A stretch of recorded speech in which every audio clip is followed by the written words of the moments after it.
오늘은 이리 가운데 보내진 양, 이리 가운데 보내진 양, 이런 제목으로 하나님 말씀을 전합니다. 어느 고등학교에서 국어 선생님이 예정에도 없는 시험을 보겠다고 하면서 학생들에게 백지 한 장씩을 나눠줬습니다. 그런데 그 백지 가운데에는 조그마한 까만 점이 하나 찍어져 있었는데 선생님이 이렇게 말씀했습니다.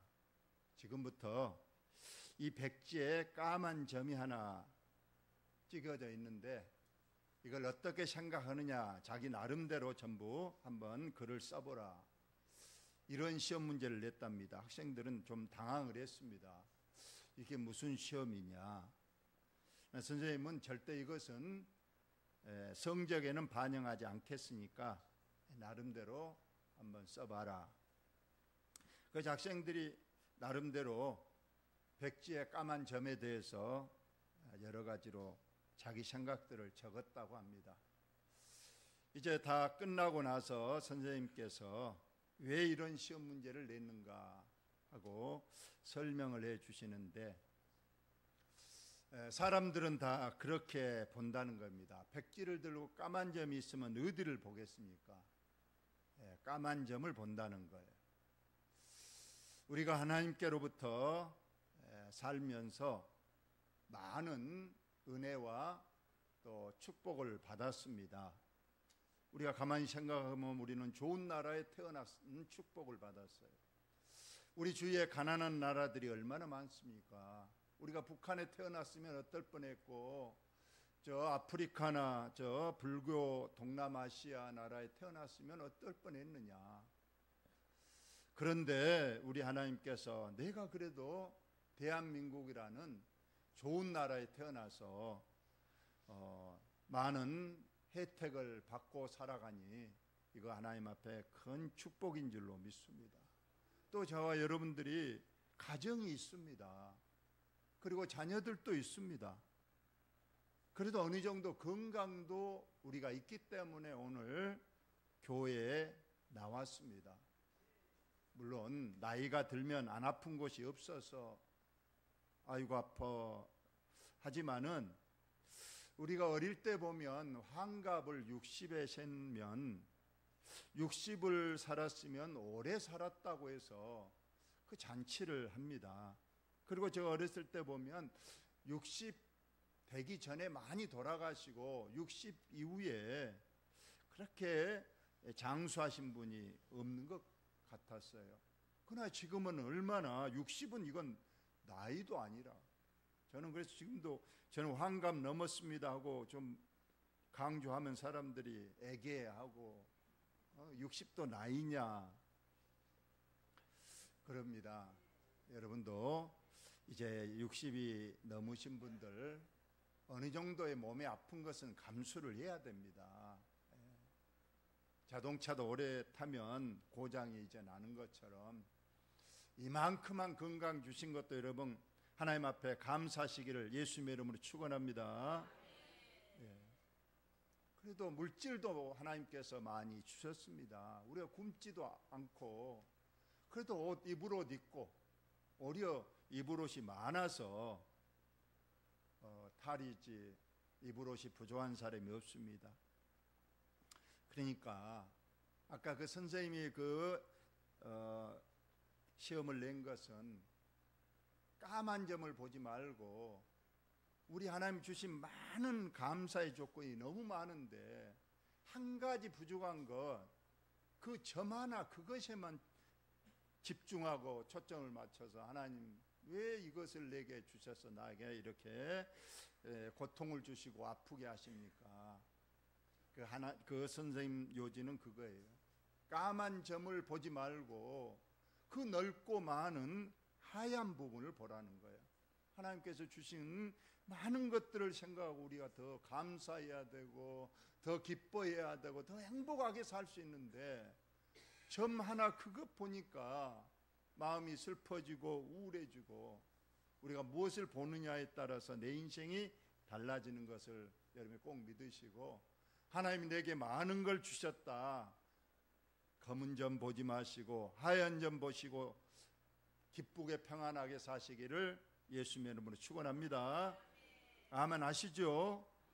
아멘 안 하신 분은 여전히 까만 점을 보고 왜 이거 주셨냐. 오늘 이리 가운데 보내진 양, 여기에 보니까 오늘 두 짐승이 나옵니다. 이리가 있고 양이 있습니다. 여러분, 이리는 뭔가? 우리가 이리를 보면 늑대라고 하는 이리는 그 약한 동물들을 어떻게든 잡아서 먹고 물어뜯고, 그래서 나쁜 역할을 하는 동물이 이리입니다. 동물의 왕국들 간혹 보면 그 이리 떼들이 그 약한 짐승들, 초식 동물들을 막 에워싸고 새끼 놓고 그러면 가서 그냥 우리가 보면 잔인무도하게 죽이고 먹고 하는 것을 우리가 보게 됩니다. 그래서 이리, 늑대는 나쁜 그런 동물입니다. 성경에 보면 이리와 늑대에 대해서 말합니다. 여기서 이리라고 하는 것은 꼭 그 나쁜 동물만을 말하는 것이 아니고 우리 사람을 말합니다. 사람 가운데도 이렇게 남에게 피해를 주고 또 남을 물어뜯고 그래서 자기 이익만 채우려는 그런 사람들을 말합니다. 그래서 성경은 이리는 불신자, 악인, 물어뜯는 자, 핍박자, 그럴 뿐만 아니고 우리에게 항상 오는 어려운 환경을 이리라고 표현할 때도 있어요. 질병도 이리가 될 수 있고 또 전염병도 이리가 될 수 있고 전쟁도 이렇게 이리가 될 수 있다는 그러한 말씀입니다. 그리고 성경은 하나님께서는 악한 자도 들어 쓰시는 경우가 있어요. 즉 이리도 하나님께서는 우리 성도를 위해서 하나의 도구로 사용하신다는 그러한 말씀이에요.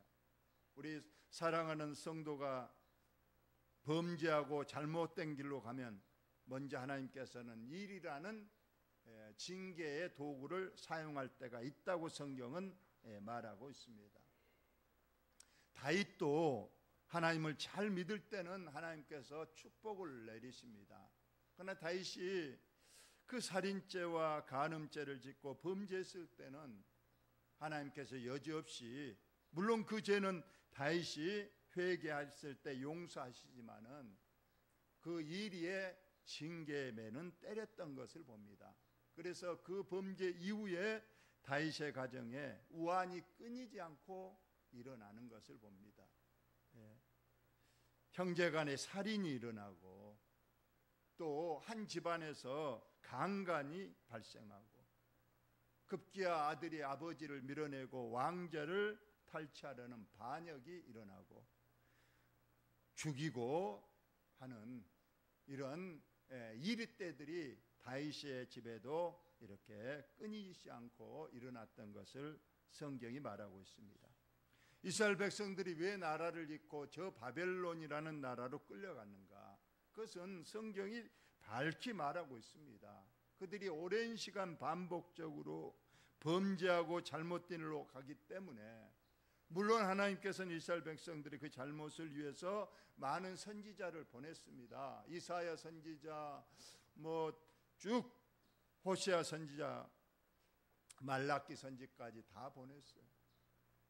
먼저는 경고도 하고 타이르기도 하고 윽박지르기도 하면서 돌아오라, 하나님의 진노가 곧 내린다, 곧 이리가 너희에게 닥칠 것이다, 이렇게 하지만 그들이 듣지 아니하므로 하나님께서는 이리 중에서도 가장 크고 포악한 일이 바벨론을 이스라엘에 보내서 물어뜯게 하고 급기야 그들이 나라를 잃고 먼 나라에까지 포로로 잡혀갔던 것이 하나님의 역사였다고 성경은 기록하고 있습니다. 반면에 이 이리가 하나님의 의의 도구로 사용하는 경우도 있습니다. 내가 잘못은 안 했지만은 하나님께서는 이리를 교육용, 훈련용으로 사용하신다는 그러한 말씀입니다. 여러분, 아프리카의 그 동물의 양극을 보면 그 맹수들, 사자들 또는 하이에나 뭐 이런 이리들도 있습니다. 그들이 하여튼 초식 동물을 어떻게든 막 달려들어서 먹고 그냥 막 죽이고 그랬습니다. 그걸 보면 아이고, 저 사자들 싹 총으로 쏴서 죽여버렸으면 좋겠다. 저 나쁜 맹수들을 다 죽여버려야 되겠다. 그런 생각을 많이 해요. 그 실제로 실험을 했다는 거예요. 그런 맹수들이 있는 구역하고 다른 구역을 철저히 차단해서 설정해서 거기에는 전혀 맹수가 없이 그냥 초식 동물들만 살게 그냥 오랜 시간을 두면서 관찰을 했답니다. 어느 쪽이 여러분 더 많이 번성하고 건강한 초식 동물이 살게 됐는가? 우리가 생각하기에는 맹수가 없는 곳이면 평안하게 살고 이제 물어뜯길 일 없고 부족함이 없으니까 그들이 건강하게 아주 더 번성하게 살 것 같았는데 그러지 않더라는 거예요. 오히려 질병이 만연하고 오히려 그들이 게을러지고, 그래서 동물들, 초식 동물들이 점점 숫자가 감해지고 약해지더라는 거예요. 그런데 맹수가 있음으로 인해서 그들이 긴장하고 그들이 살려고 발버둥을 치면서 그러면서 더 건강해지고 약한 것들은 자꾸 도태되고 그런 현상이 목격되었다는 겁니다. 우리 하나님께서도 때로는 이런 이리를 우리 성도들에게 어떤 범죄 징계로 뿐만 아니고 우리를 교육시키고 훈련시키려고 이리를 사용한다는 그러한 말씀입니다. 구약 성경에 요셉이라는 사람이 나옵니다. 아브라함과 그 아들 이삭과 이삭 다음에 야곱의 12아들 중에 11번째 아들이 요셉이잖아요. 위로 형님이 10명 있는데 요셉은 그저 아버지의 사랑을 받고 잘 자라는데 13살 때 형님들이 이리가 된 거예요. 이 동생을 그냥 물어뜯으려고 어떻게든 이 동생을 죽이려고 이리 때처럼 달려들었습니다. 차마 죽이지는 못하고 멀리 애굽 상인에게 팔아버렸습니다. 그래서 그곳에 가서 우리는 그가 종이 되고 또 참 보디발의 아내라는 또 악한 이리를 만나서 또 모함을 뒤집어쓰고 감옥으로 가게 됩니다. 어쩌면 이런 형님들이라든가 보디발의 그 아내라든가 이러한 이리를 보낸 것은 나중에 요셉은 깨달았어요. 그것이 하나님이 보내신 일이었구나. 그들이 나를 물어뜯고 나를 모함하고 나를 죽이려고 했지만은 그것은 나를 하나님께서 교육시키고 훈련시키고 잘 단련시켜서 하나님께 나를 더 큰 그릇, 더 강한 그릇으로 쓰기 위한 하나님이 보내신 일이란 걸 그는 깨닫게 돼서 그가 나중에 그 13살에 팔려가서 17년간을 그렇게 종으로 제수로 있다가 30살 때 하나님께서 이제 훈련 끝났다 하고 바로 제2인자로 국무총리로 세워주시는 하나님의 축복의 역사도 있었습니다. 사도 바울에게도 실상은 그 몸 안에 이리가 있었다고 성경이 말하고 있습니다. 바로 몸 안에 가시가 있었어요. 그 가시는 질병의 가시였습니다. 몸 안에 가시라고 되어 있는데 원어적으로는 말뚝이라고 합니다. 몸 안에 하나님께서 깊고 큰 말뚝 하나를 박아놨으니 얼마나 그가 힘들고 고통과 아픔이 있었겠습니까? 그래서 하나님께 사도 바울은 이 가시 좀 빼달라고 하나님 앞에 눈물로 3번이나 기도했지만 하나님께서 말씀하셨어요. 너에게 보낸 그 가시, 그 이리는 너를 위해서 내가 의로운 도구로 너에게 준 것이다. 그래서 너는 그것으로 인하여 더 겸손하고 그것으로 인하여 더 다른 길로 안 가고 하나님을 의지하고 그래서 더 하나님의 큰 일을 하게 된다고 알려줬을 때 사도 바울은 깨닫고 하나님 감사합니다. 내 몸 안에 이리를 주시고 고통을 주신 것을 감사합니다 하고 그 이후로는 절대 그에 대하여 하나님 앞에 구하지 않았다고 말하고 있습니다. 이 양, 오늘 이리가 있는 반면에 우리 성도는 양이라고 기록되어 있어요. 양. 여러분, 양은 짐승들 중에는 가장 약한 동물이 양입니다. 뭐 자기 방어 수단이 없잖아요. 뿔이 있습니까? 발톱이 있습니까? 날카로운 이빨이 있습니까? 그죠? 어떤 동물과 싸워도 무조건 양은 지고 죽음을 당할 수밖에 없는 것이 동물이 양입니다. 근데 성경은 많고 많은 동물 중에서 너희들은 양이라고 말하고 있는 거예요. 너희들은 뭐 사자가 되라, 뭐 그것만 못해도 그냥 좀 힘이라도 있는, 뿔이라도 있는 어떤 소가 되라, 이렇게 말하지 않고 무조건 성경은 일관되게 우리 성도들은 양이라고 말하고 있는 거예요. 그래서 양과 이 이리는 상극이죠.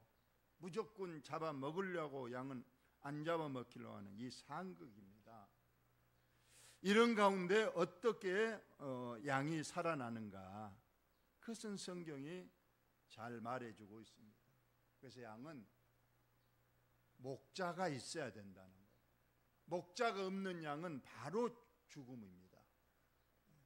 어떤 동물에게도 무조건 죽기 때문에 양에게는 반드시 목자가 필요하고, 목자만 있으면 양은 이제 안전하고 또 평안하고 건강하고 행복하게 살 수가 있습니다.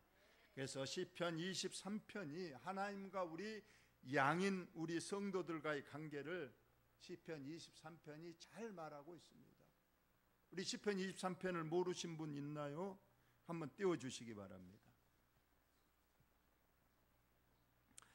다윗이 지은 가장 유명한 또 가장 아름다운, 세상 사람들도 다 아는 바로 시가 시편 23편입니다. 본문 한번 띄워주시죠. 1절부터. 23편. 여호와는 나의 목자시니 내게 부족함이 없으리로다. 그가 나를 푸른 풀밭에 누이시며 쉴 만한 물가로 인도하시는도다. 내 영혼을 소생시키시고 자기 이름을 위하여 의의 길로 인도하시는도다. 내가 사망의 음침한 골짜기로 다닐지라도 해를 두려워하지 않을 것은 주께서 나와 함께 하심이라. 주의 지팡이와 막대기가 나를 안위하시나이다. 주께서 내 원수의 목전에서 내게 상을 차려주시고 기름을 내 머리에 부으셨으니 내 잔이 넘치나이다. 내 평생의 선하심과 인자하심이 반드시 나를 따르리니 내가 여호와의 집에 영원히 살리로다. 아멘. 양은 목자의 곁에 있어야 됩니다. 목자가 있는 울타리를 벗어나는 순간 그 양은 맹수들의 바로 먹이가 되어버립니다. 그러나 목자의 울타리 안에 있는 한, 오늘 보니까 쉴만한 물가가 있고 푸른 초장이 있고 부족함이 없이 목자가 다 챙겨줍니다. 그러니까 얼마나 양이 평안하며 완전하고 강건하며 행복하겠습니까?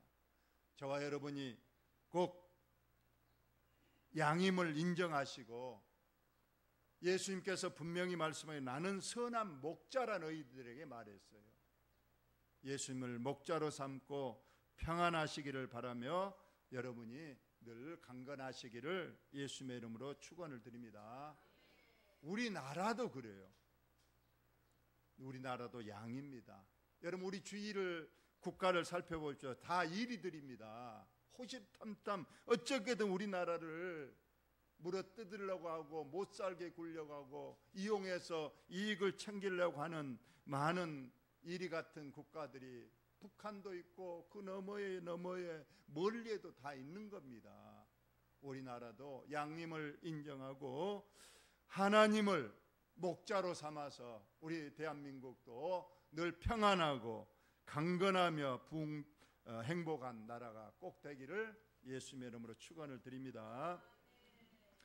오늘 본문에 보면 우리 예수님께서 제자들을 세상에 보내면서 마치 너희를 보내는 것이 양을 이리 가운데로 보냄과 같다, 그렇게 말했습니다. 예. 양이 아까 말씀대로 세상 가운데 가면 세상은 이리들입니다. 어떻게 살 수가 있을 것인가 덤버드는 그 이리 가운데.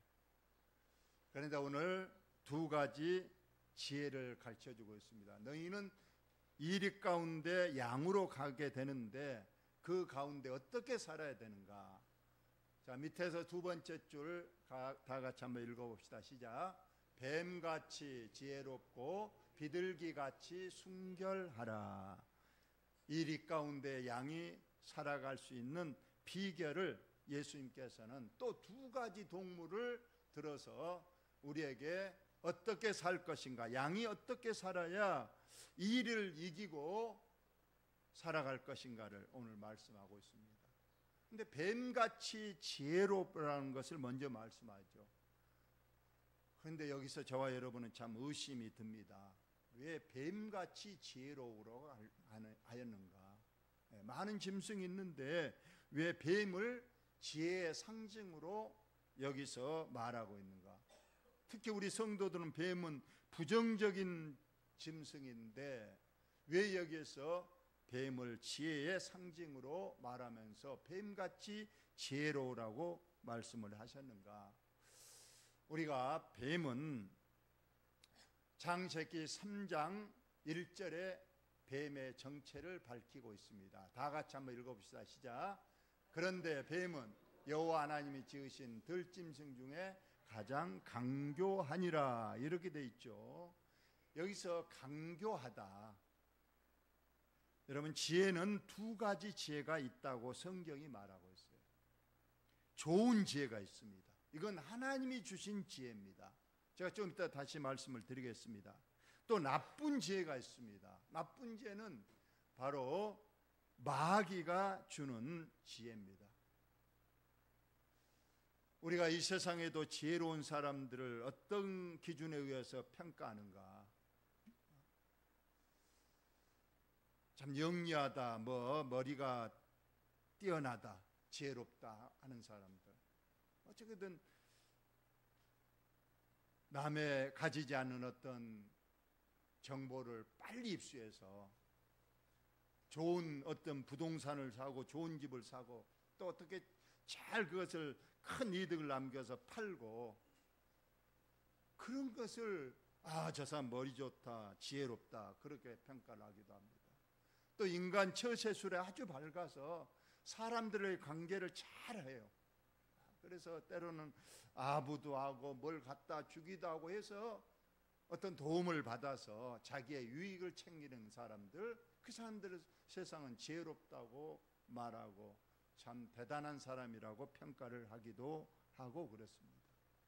어떻게든 남을 속이든 어떻게든 남을 둘리든 자기 이익을 잘 챙기는 사람들, 세상 사람들은 야, 지혜롭다, 참 대단한 사람이다 하고 평가하지만 이것은 절대 성경적으로 보면 나쁜 지혜입니다. 이거.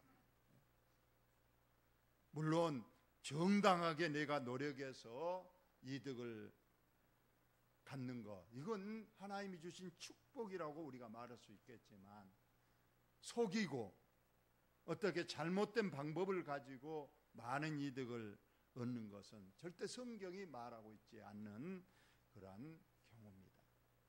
여기서 강교하다는 것은 지혜롭기는 하지만 이건 나쁜 지혜를 말하고 있는 겁니다.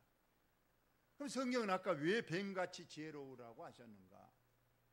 이 뱀이란 짐승은 또 민수기 21장에 보면 이스라엘 백성들이 광야에서 막 불평하잖아요. 광야에 물이 없다, 먹을 것이 없다, 뭐 입을 것이 없다. 또 불평하니까 하나님께서 불뱀을 보내서 이스라엘 백성들을 많이 죽고 다치게 하는 사건이 일어납니다. 하나님의 진노죠. 불평하니까 다 줬는데 만나도 내려주시고 물도 반석에서 주시고 메추라기도 주고 했는데도 그들은 늘 불평불만하니까 하나님께서 불뱀을 이제 내려서 그들을 물게 해서 죽거나 다치게 했습니다. 그래서 사람들이 이제 그제서야 막 아우성을 칩니다. 우리를 살려주세요. 이때 모세가 하나님 앞에 기도했더니 하나님께서 말합니다.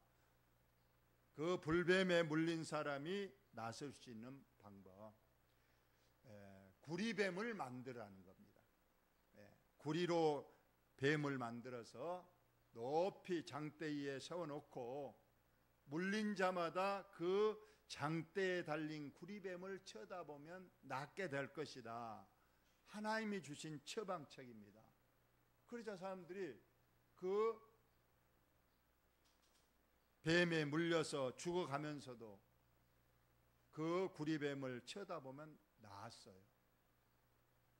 이 사건을 그냥 아무렇지 않게 생각했지만 예수님께서는 그 장대에 달린 구리뱀을 자기 자신이라고 설명을 했습니다. 여러분, 뱀을 예수님이 상징한다. 우리의 생각과 지식으로는 아주 맞지 않는 내용이지만 다 같이 한번 예수님이 직접 하신 말씀입니다. 다 같이 읽어봅시다. 시작. 모세가 광야에서 뱀을 든 것 같이 인자도 들려야 하리니 이는 그를 믿는 자만 영생을 얻게 하려 하심이라.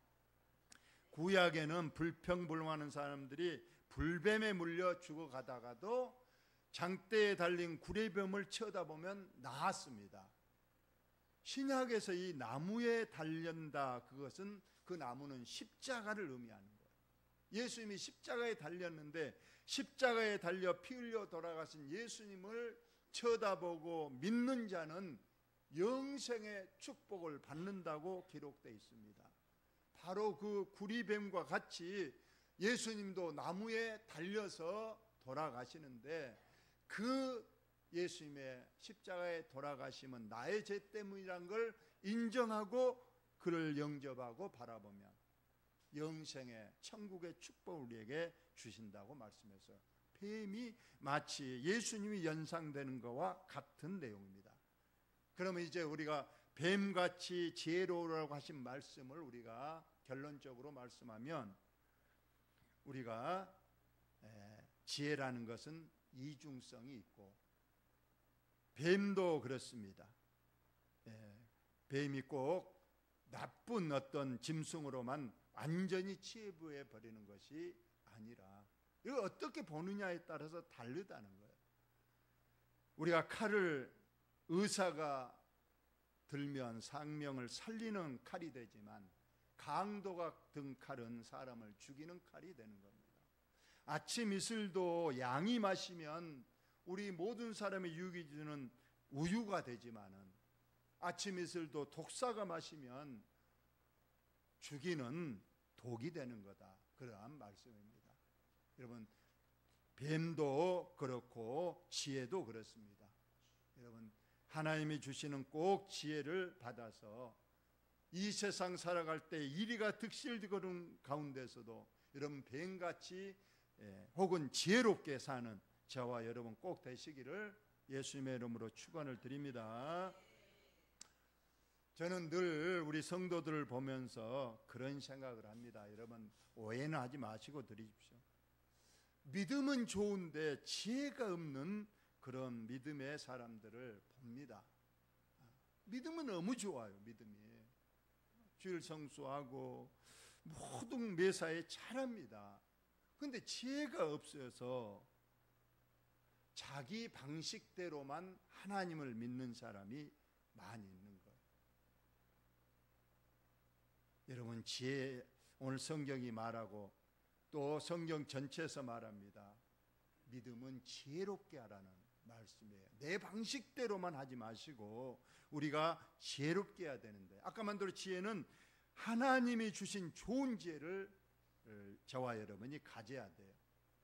어떻게 우리가 지혜를 갖는가? 여러분, 저와 여러분 꼭 기억하시기 바랍니다. 나는 하나님께로부터 좋은 지혜를 못 받았다. 어째 세상적인 그런 약삭 빠르고 남을 어떻게든 속이고 둘러서라도 이렇게 이익을 챙기는 지혜는 내가 많은 것 같지만은 하나님을 섬기는 데 있어서 이 지혜는 부족하다 그러면 여러분 오늘 이 성경 말씀을 꼭 기억하시기를 바랍니다. 다 같이 큰 목소리로 한번 읽어봅시다. 시작. 너희 중에 누구든지 지혜가 부족하거든 모든 사람에게 후히 주시고 꾸짖지 아니하시는 하나님께 구하라. 그리하면 주시리라. 아멘. 예. 제가 하나님 앞에, 하나님 제 10억이 필요합니다. 돈 10억만 이달 안에 꼭 주십시오. 하나님이 10억 내가 이제 한 달 동안 금식하면서 계속 기도하면 하나님이 10억 주실까요? 안 주실까요? 예. 주실 수도 있고 안 주실 수도 있어. 그런데 오늘 보셨죠? 다른 것은 하나님 내 병 고쳐주세요, 뭐 돈 주세요, 뭐 이런 걸 구하면 하나님께서 살펴봐야 돼. 내가 그게 꼭 필요하냐? 내가 그것도 주면 또 그거 죄 짓고 또 헛간데 쓰고 내 영광 또 가리는 거 아니야 하고 다 따져보고 줄 수도 있고, 안 돼, 너는 그거 주면 더 범죄하고 안 돼, 안 줄 수 있어. 그런데 한 가지 성경에서 딱 한 가지는 하나님께서 안 따져보고 무조건 주시는데 그게 뭐라고요? 방금 말했잖아요. 지혜. 무조건 지혜를 하나님 주세요. 하나님 잘 섬길 수 있고 내가 이 세상에 어떻게 하나님 처시할 것인가, 좀 지혜를 주십시오 하고 지혜를 구하면 하나님께서 오늘 분명히 말씀을 하셨잖아요. 후히 주시고 꾸짖지도 아니에요. 왜 너 그거 구하냐? 다른 것은 꾸짖을 있잖아요. 돈 주라 그러면 제가 10억 주나 하나님 절대 안 줄 것 같아요. 너 10억 뭐 필요하냐? 지금 있는 것도 많은데 뭐 10억 주면 내 어디 교회 질래? 뭐 어디 가난한 사람들 도와줄래? 너 줘봐야 안 돼. 꾸짖을 거예요. 안 주셔. 근데 하나님, 내가 우리 성도들을 더 잘 양육하고 더 잘 설교할 수 있도록 하나님 좀 지혜 좀 주세요, 더 주세요. 그러면 하나님 주신다고 안 주신다고요? 주신다고 했어요. 여러분 꼭 여러분 지혜를 하나님 앞에 구하셔서 오늘 이 세상 믿음으로 지혜로 사시는 저와 여러분들 되시기를 예수님의 이름으로 축원합니다. 한 가지만 더 하고 마칩니다. 아까 뱀같이 지혜롭고 두 번째로 비둘기같이 순결하라고 되어 있습니다. 지혜로만 가지고는 안 됩니다. 너무 지혜로우면 이제 너무 세상이 물들기 쉽고 이 지혜를 악용하기 쉽다는 거예요. 그래서 두 번째는 비둘기같이 순결하고 거룩한 삶을 사는 것이 이 일을 이겨내는 무기가 될 것이라고 말씀했습니다. 우리 성도는 거룩하고 순결한 삶이 꼭 있어야 돼요.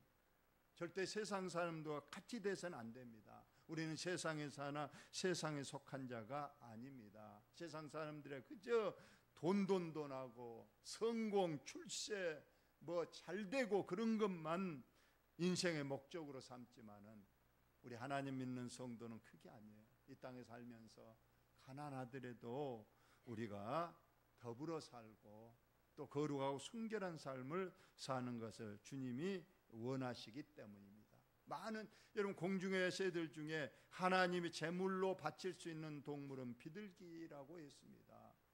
비둘기는 늘 순결합니다. 창세기 8장에 가보시면 까마귀와 비둘기가 나오는데 까마귀는 그저 시체 뜯어먹고 그냥 더럽게 삽니다. 비둘기는 그러지 않았어요. 방주에서 내보냈을 때에 까마귀 비둘기를 보냈을 때 까마귀는 안 돌아왔어요. 왜? 시체들 뜯어먹고 그러려고. 비둘기는 그냥 돌아왔어요. 두 번째 보내니까 감람나무 이파리를 물고 왔다고 했습니다. 그래서 하나님께서는 앞으로 내 제사에 공중나는 새는 비둘기만 내게 제물로 드려라. 그래서 비둘기가 순결의 동물로 인정을 받았습니다. 저와 여러분도 결론적으로 말씀합니다. 이 세상 살 때에 우리 주위에 이리들이 많습니다. 우리 선한 목자가 계시지만 우리는 지혜롭고 순결한 삶을 끝까지 사시기를 예수님의 이름으로 축원을 드립니다.